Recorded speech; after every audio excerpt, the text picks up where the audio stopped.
Hi guys, welcome to the Late Night Drives podcast. My name is Prashast Pitti and I'm going to be your host for this episode. This week we're going to be talking about electric vehicles and the government of India's plans for electrification of all vehicles in India. In 2018, the government announced a program whereby they wanted 30% of all passenger vehicles sold in India to be electric. Not to mention 70% of commercial vehicles to be electric and almost 80 to 90% of two-wheeler sales to be electric by 2030. To aid in achieving these goals, the Department of Heavy Industries actually announced a scheme for the faster adoption and manufacture of electric vehicles in India, or FAME as the acronym is now known. Subsequently, in 2019, the second phase of this FAME scheme came into effect, also known as FAME 2. And between these, what they proposed was a government expenditure of about 11,000 crores to help promote the electric vehicle industry. The highlights of this scheme are about 8,500 crores being allocated towards tax rebates for people who purchase and make electric vehicles, and about only 1,000 crores going towards the development of the infrastructure, and the remaining going towards various admin related concerns. While I understand the idea of the governments to give tax rebates to increase sales in order to hit their targets, I feel like what would really help would also be to spend almost the same, if not the same amount of money developing the electric infrastructure around. Because if the if people see that this infrastructure is coming up around them, won't they be more comfortable in purchasing more EVs? A couple of weeks ago, there was a study that came out from California that stated that 20% of electric vehicle owners were switching back to vehicles that were powered by petrol or diesel. And the reason they stated was that they couldn't deal with the charging times and the lack of infrastructure on their regular long routes. And I mean, we're talking about California here, which is the home of Tesla and the Tesla supercharger network, which it's probably the largest supercharger network anywhere in the world right now. And people are still moving from EVs to petrol vehicles. And I mean, this just got me thinking to how much that would be exacerbated in a country like India, right? Where if the infrastructure isn't there to begin with, people are always going to have what's called range anxiety, which means that people are always going to be worried where they're going to be charging their vehicles. So, to help find an answer to this question and a lot more besides, today we have Bhuvan Prasad. He's an old friend of mine who has pretty much modified every single car he's owned and probably knows the modification scene in India like nobody else I know. And yeah, hopefully, we'll have some interesting insights from him. Hey, Bhuvan, welcome to the Late Night Drives podcast. Thanks a lot for joining us this week. Hi, Prashas. Glad to be here. How are you doing? Good, man. How are you? Good, good, all good. Yeah. So, as you know, this week we're talking about electric vehicles, and as you are aware, that I've spoken about the FAME 2 and the various schemes that the government has come out with, and the things that they're trying to do to encourage EVs in India. So, I just wanted to get like a first impression from you. Like, what do you think the allocation of resources by the government? What do you think? Is it fair that 8,000 crores is being allocated to like the manufacture of EV vehicles versus 1,000 crores to the infrastructure? Yeah. So, yeah, that you bring up an interesting point. The 8,000 crores for incentives and only a paltry, say, 2,000 crores for the infrastructure. People usually say you have to create a demand pull from the consumers, and only then the product will sell. So, I think the government came from that point of view by incentivizing the whole product and creating a pull from the consumer side. But with the case of EVs, if you don't have the infrastructure, that pull will never come, because that is the biggest drawback of an EV, where range and the charging anxiety, how far away you are from a charger, is a really, really key critical decision making factor when it comes to an electric vehicle. So, the infrastructure is something which needs as much, if not more, focus than any other monetary incentive, which is provided to the customer. So, I think the government here, I think 10,000 crores is nothing. If we are looking at, reducing our dependence on our oil imports, and we've spent billions of rupees on, our petrol stations, the refineries, and pipelines.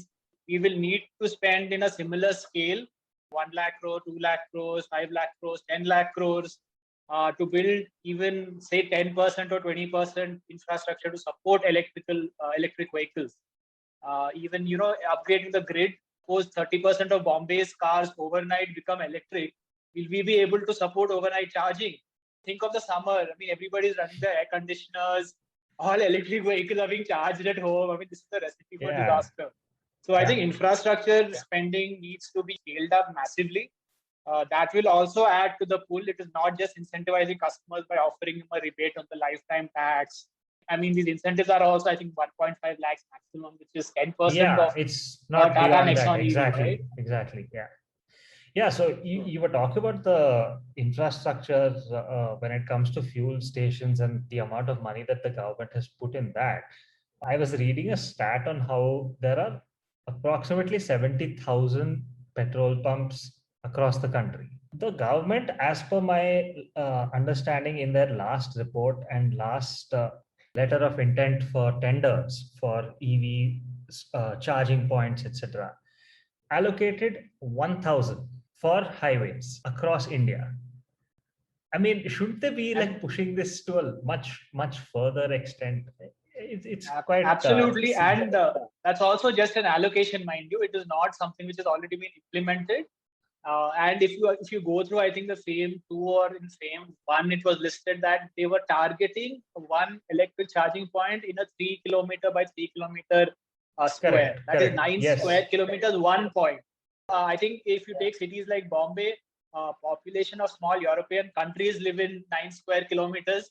So if Yeah. people have got electric cars and you have one charging point, I mean, that is not going to solve anybody's problem. And you know what actually shocked me was when I was doing my research, like you were mentioning, I read through the FAME 1 and 2 and their specifications for the tenders that come up. And they are happy to let people apply for slow chargers as well. It's not only fast chargers. I think the technology for fast charging is there. Why not implement that right out the gate, right? Why do you want to even give the option of a slow charging at this point?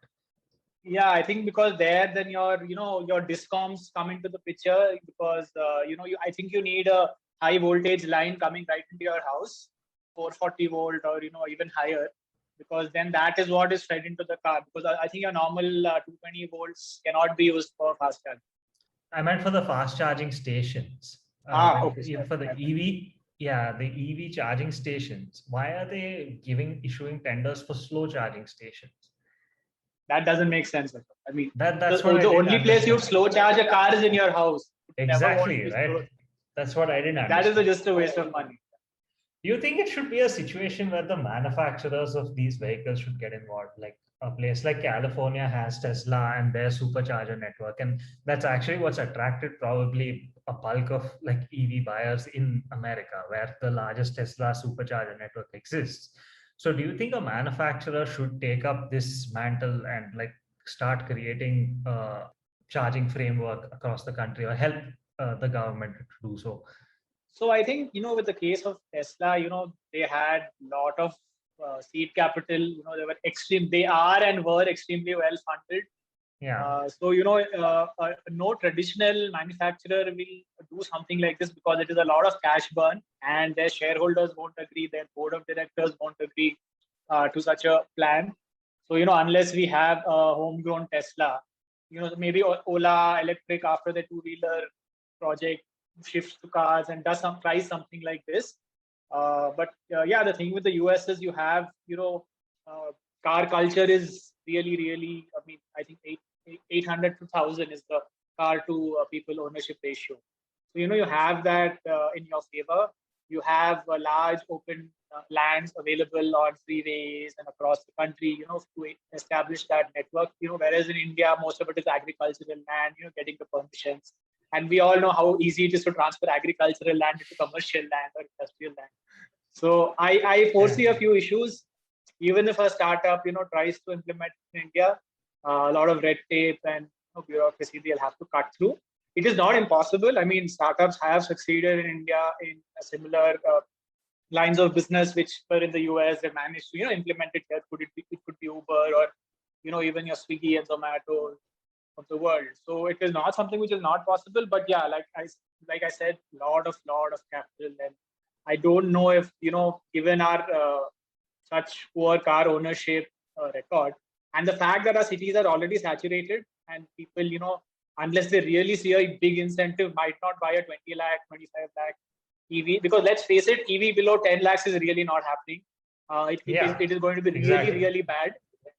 Horrible to drive. It will be full of complaints. So 20 lakhs is something I'm keeping as a bare minimum. I mean, we have the Nexon EV at around 15, 16, but I think Tata is losing money on that also, to be very honest. I think 20 lakhs, and I don't see too many people, upgrade. I think people have just bought so many Cretas at 20 lakhs. They're not going to buy EVs at 25, 30 lakhs. So it's going to be challenging. So there has to be a lot of push from the government side. Coming back to an interesting point that you brought up, which was Ola Electric and what they are trying to do, right, with their the gigafactory in quotation marks that they are trying to make with making their electric bikes. I think you bring up an interesting point about why they can't take up the mantle of at least in urban areas for bike charging, to try and develop that sort of infrastructure. Because I think Ather, however you pronounce it, they initially at least started off by saying that they're going to be creating an Ather charger network across cities, but I don't think that happened. Like, I don't think they got anywhere with that. I've not seen anywhere. So as per my understanding, they have a few dotted around Bangalore, and I'm not sure anywhere else. I just thought that was an interesting point that, maybe these are the companies that in a place like India where the chance of people actually spending more than 25 lakhs on a decent EV is far less, as opposed to spending currently a lakh on an Ather motorcycle, an Ather scooter, and hopefully less once like the Ola factory is up and running, and hopefully their product is as good. So given that our two-wheeler market is anyway so huge, why not try and develop and push that infrastructure? I just thought that was an interesting point. Yeah. So yeah, it makes sense, if you look at it, that EVs in India, two-wheelers might be more attractive. But then the other side of the coin is, fuel costs in percentage terms for a two-wheelers are nothing. Two-wheelers do 60, 70 kilometers a liter, and even though petrol is almost touched 100, that is barely 1.5 rupee per kilometer, right? So I don't know if how, and plus they are really fuss free. I mean, you have Honda Splendors, which I don't think people change oil on them. They just run it for 50,000 kilometers, 1 lakh kilometers without even servicing them. So we've reached that level where two-wheelers are dirt cheap, don't break down ever, and really fuel efficient. So will an EV really make a difference, given that you need to have a charging point, and a person buying a two-wheeler most probably will not have a designated parking spot in his house or in his, wherever he stays. So yeah, so that is also another, area of will an EV really take off, or is it just the early adopters who'll try and then it'll again die down? So are EVs actually worth it? Like today, I know this week itself, we had a couple of breakthroughs when it came to like lithium ion batteries and a metal ion battery, and how like the capacity of it could be tripled and it could be like charged in half the time, and that breakthrough was made. But I think it's obviously going to be a long time before we see mass production of things like that, right?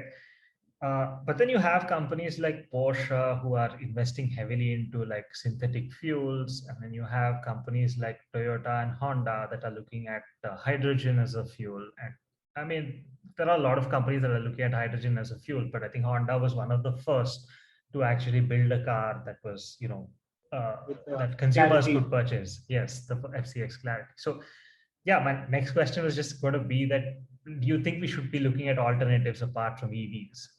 Yeah, so I guess, with any new technology, when it's coming in, there are always two, three alternatives. When the Blu-ray was coming, we had laser disc, we had, I forgot what the other one was even called right now, but yeah. So, I mean, currently, if you look at it, EVs do seem like the best option. Okay. The problem with hydrogen, it's really expensive, to actually isolate hydrogen, store it, and even then the efficiency is not as much as a pure EV vehicle. And the other one you mentioned was synthetic fuels. So while it sounds good on paper, to scale it up and to get all the raw materials required to manufacture synthetic fuels at that scale, it is probably never going to be possible for synthetic fuels to fully replace gasoline at our current levels of consumption. So as things stand, yes, EVs present the strongest case right now. Even though I'm a petrolhead, I will say this, that EVs currently, and for very valid reasons. I mean, they are the most efficient, in terms of storing and transmitting the energy into, Yeah. motion and propelling a car down the road. Fairly safe. I mean, it's a tried and tested technology. The electric motor has been around since more than a century. Yeah. Plus, yeah, so I guess, it's a matter of people figuring out how the batteries can be charged faster, or can we have swappable battery packs. But yeah, I mean, for us, for a daily car, if city run about maybe 100 kilometers or 100 miles, 200 miles limit per day, I see an EV as a good option. Okay. For most people, because quiet, it gets the job done, it has a good initial acceleration. And if you're stuck in traffic, an EV is the most efficient car by a long margin. Because a petrol car will just keep, you'll burn up the clutch. Look, it's really inefficient at the 1,000-1,500 RPM range, whereas yeah. an EV is absolutely in its element. So, a lot I of get strong that. points. I And of completely course, the get that. biggest point, we need our cities to air to get cleaner. So, even though in India our plants are not the cleanest plants, they are very far away from cities. I mean, not very, but they are quite a distance away When from you say cities. So the plants, you mean pollution, like our electricity gen. yeah, our power plants. Yeah. Even though we still have mostly natural gas and coal power plants, they are located far away from the city. So the pollution from being generated by cars in the city is shifted out of the city. So our cities in general will have more, cleaner air and purer air to breathe. So yeah. You said that is being being an enthusiast, being a petrol head.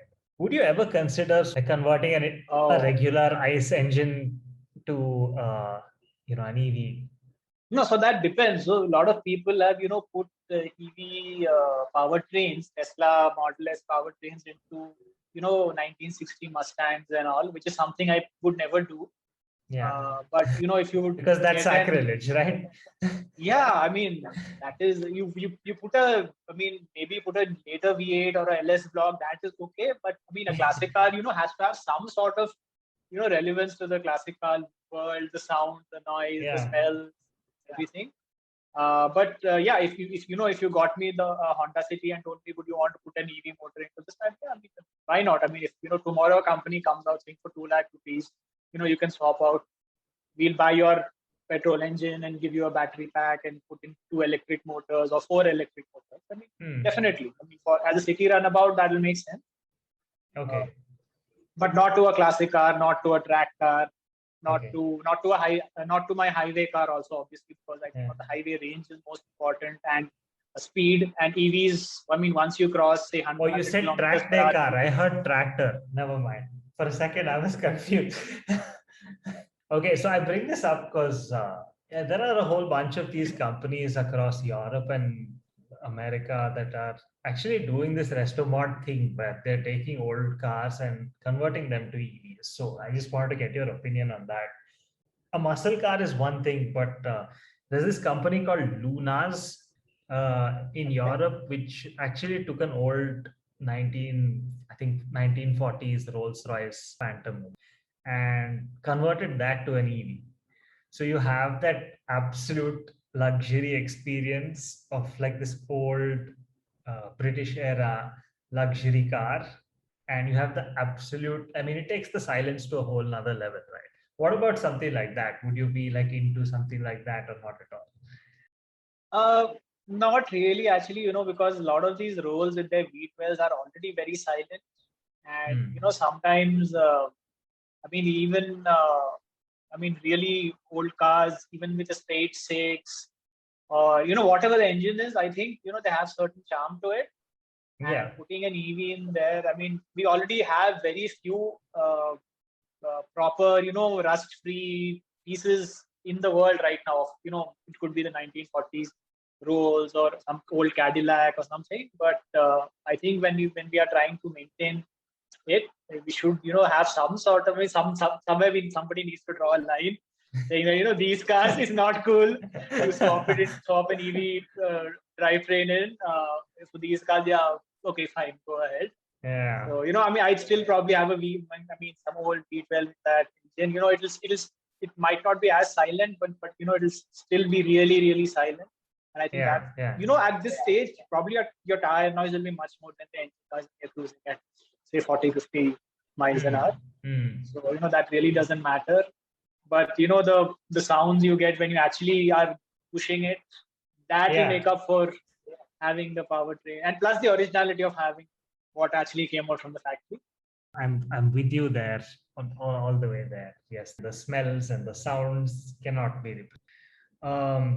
It actually comes very neatly to my last question, which was, and do you think that there's ever going to be like a decent mod potential to like an electric vehicle? So I know that a couple of people have remapped the Teslas to like some insane levels, but I mean, to me, remapping is, uh, let's say, an easy way out. We'll talk about this in a whole other episode, I promise you, in a lot more detail. But that's the way I look at it, that it's slightly a bit more like of an easier way out, right? So what else can you do, like, do you think, to an electric vehicle to mod it? And do you think that's actually going to become a thing, like if we adopt EVs properly, like how So, everybody wants us to, right? so yeah, it won't be as expensive as what one can do, to a normal internal combustion engine. But Tesla already offers you various options on the Model 3, performance, standard, long range, with different, Correct. motors in the front, the back, only in the back, the high capacity batteries, or so you can probably upgrade your motors. You can probably, if you have motors only in the rear axle, add them at the front axle. You can upgrade your battery pack, I presume, maybe for longer range, or for Dude, giving a those are faster like boring current upgrades, output. man. And the rest of it all will be software driven. I'm guessing, Yeah. be it your torque vectoring, be it your launch Yeah. control, be it, the peak torque, which the system outputs, everything is software controlled. There's nothing which is mechanical, because it's all just a current input, and, you have sensors just monitoring everything, and the ECU. Do we still call it an ECU? I don't know what we call it. I think we just call it a computer, right? This it's not an engine control unit for sure. It's just a control So yeah, unit. there's definitely much lesser of mod potential. Okay, But so what I'm yeah, trying to get at upgrading is, motors might get. what I was trying to get at was, do you think it'll be as satisfying? Like, do you think it'll get to a point where it'll be as satisfying modifying an EV versus modifying a regular internal combustion engine? No. So modifying, an internal combustion car into an EV car will be satisfying. Getting the chassis, trying to fit everything. But buying an EV car from the factory as is and modifying that, definitely not. You can't do engine swaps. You can't add a turbo. You can't add a Correct. supercharger. You can't, fiddle with carburetors, headers, intakes, nothing. All right. Thanks a lot, Bhuvan, for being here. And we will definitely see you soon for the modification episode. Great. Thanks so much. Glad to be here. Enjoyed myself. Take care. Thank you. So, guys, this FAME 2 subsidy plan was for a period of 2019 to 2022. And as we're midway through 2021, I'm eagerly looking forward to the FAME 3, or the next steps that the government is going to take to help develop the EV industry as a whole. And we will bring you these updates as they get announced. So, thanks so much for tuning in, and we look forward to seeing you all in the next episode. Check us out on Instagram and Twitter. That's Late Night Drives on Twitter and Late Night Drives Podcast on Instagram to keep up with the latest updates. Thanks a lot. Cheers. Have a good night.